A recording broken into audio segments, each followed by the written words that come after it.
Okay. Well, hey Jordan, we talked about this a little bit in Des Moines, but your plus the plus with you on the court for the two games is just really unbelievable. What do you think about that? I guess how much pride do you take in the fact that when you're on the court, obviously there are other guys there too, but you guys are really outscoring the other team by big margins.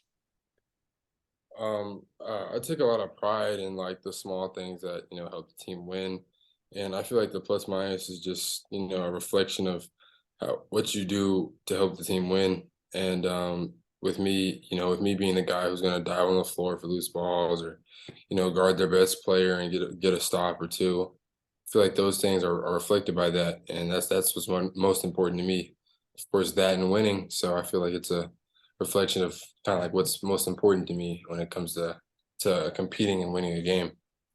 I was talking to Anthony, I guess, after the game the other day, and he mentioned maybe your role hasn't been exactly what you envisioned. I'm sure when you come in as a McDonald's All-American, wherever you are, whoever you are, you probably think, well, I'm going to score a bunch and do all this stuff I did in high school. It doesn't always work out that way.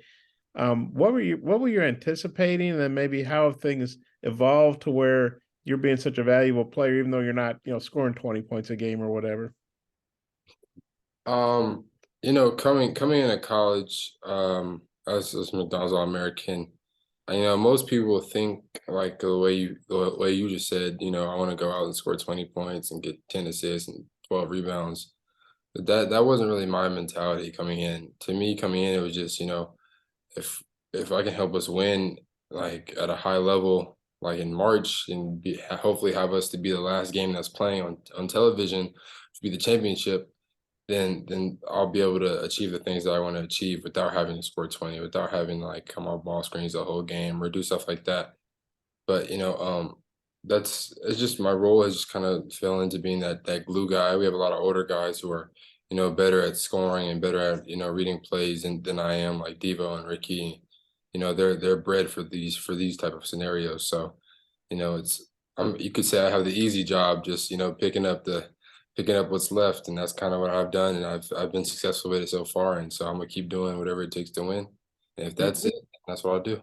Me and Scotty were talking about this earlier. I guess there was a play where you made Wilson take a shot and it like went over the goal. I was wondering if you remembered that. And how much were you matched up on him, or what all different guys did you cover Saturday? So before the game, Coach Must told me that my guarding assignment would be all four guards, like everybody on the perimeter, including the four man. So I during that game, I probably got a chance to guard every single person on the roster at some point in the game, for sure. Um, and obviously, I had to read the scouting report and learn their strengths and weaknesses and tendencies that makes him such a good player, and that's what I did. And then whenever I was matched up on him, it was just like playing into the scouting report, and that's what I did, and took advantage and played great defense. Okay, thanks. Scotty. Yeah, Jordan, just maybe I don't know how deep y'all have gotten into UConn yet, but maybe first impressions on UConn's perimeter guys and maybe some pieces that you may end up defending. Yeah, we've been able to cover their team a little bit. We're gonna do even more in a little bit. But for the most part, like everybody knows, they're big man. He's dominant. Working on containing him, along with some of their guards who are high scoring guards. We have to focus on them as well. They're a really good team. They've come this far in the season, so I bet that says too much to how much they've been working and they've been grinding this season. So it's going to be a good game, and we're just excited to be able to compete again. And then I think Ricky maybe struggled a little bit in Nashville at the conference tournament, but played really, really big role for you guys in your two wins last week. Just what maybe impressed you most about the way Ricky bounced back? It's just what impressed me that was that he did bounce back, and he never let his confidence be wavered just because he had a couple of bad games. He played the best of his ability. Obviously, some games do not go as planned, but now that we're in the big lights and we're in the tournament, we're getting deeper and deeper. He's playing better and better. So I feel like that says a lot about his character and about his mentality and the way that he approaches the game. Hutch. Jordan, I'm curious how does your confidence now compare to maybe at the beginning of the year and maybe in the middle of the year where you were, had a little bit of struggles there in the middle of the season? I feel like, March brings out the dog in people, and it's bringing out the dog in me, and it's boosted all attributes of my game. I feel like it's made me to be even more of a competitor than I already was, and I feel like for those reasons, it's brought my confidence has skyrocketed to be able to, help my team win in any situation. And I know you fouled out the other day, but it was after you played like 33, 34 minutes. What's the key to playing now without fouling? Like, what's the key to staying on the floor for you? It's just a mentality of, keeping in mind the small things that I used to do that fouls. It would be a lot of just ticky tack on ball stuff or even off ball stuff. It would just be small stuff like me putting my hand on somebody once they start driving, just small stuff like that that I had to, get out of my routine and break that habit so that I'll be able to stay on the court longer and help my team longer.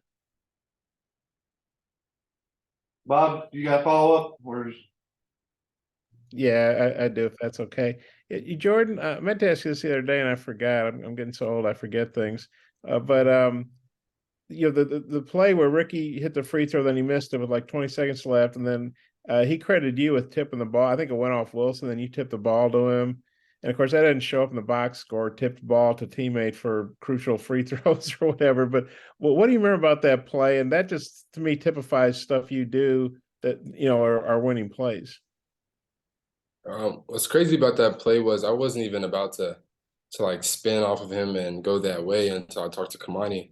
And Kamani, he's the offensive rebounding expert on our team. So I called after Ricky made the first one. I went over to Kamani and I was like, "Hey, Kamani, like I should X and I come over and you come over." And he was like, "No, no, don't do that.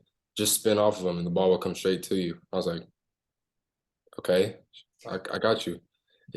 And so I lined up, I spun off of him. The ball came off the rim perfectly, and with my long arms, I was able to hit it kind of like off the backboard a little bit, so that it hit the backboard and bounced back towards Ricky, and then he ended up catching it and laid it up again, got another foul. So things worked out perfectly.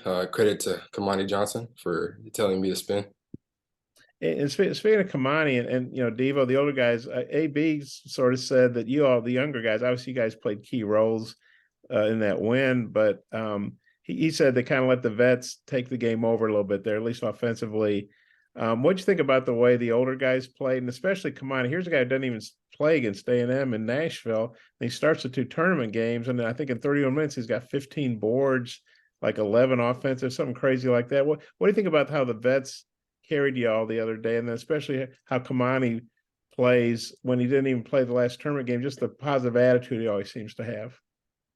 Yeah, for playing from us, you always got to be ready to step in and help the team. Obviously, guys like Joseph Payne got in the game, Ford got in the game. Like those guys played crucial time.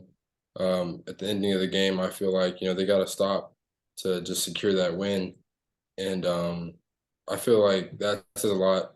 I feel like that like goes through with everybody on our team, like even Kamani. Like he could catch a DNP one game. We actually talked about this after the game. He was like, "Man, I just caught a DNP. Now I'm starting, and now I'm playing 30 minutes." I was like, "Bro, Kamani, like you know what it is with Muss. Like anything is possible with Muss." He was like, "Yeah, you're right. You reminded me, and I'm the vet." So it was cool to have that interaction with him. Obviously, they've been there before, so the pressure on them is decreased. So as things got tight, we relied on our vets, and the vets they took over. They did what they were supposed to do. They led the team to victory, and we trusted in them, and we're going to keep doing that for the rest of the season. Okay, I'm good. Thank you. all right, thanks, Jordan. Appreciate your time. For sure.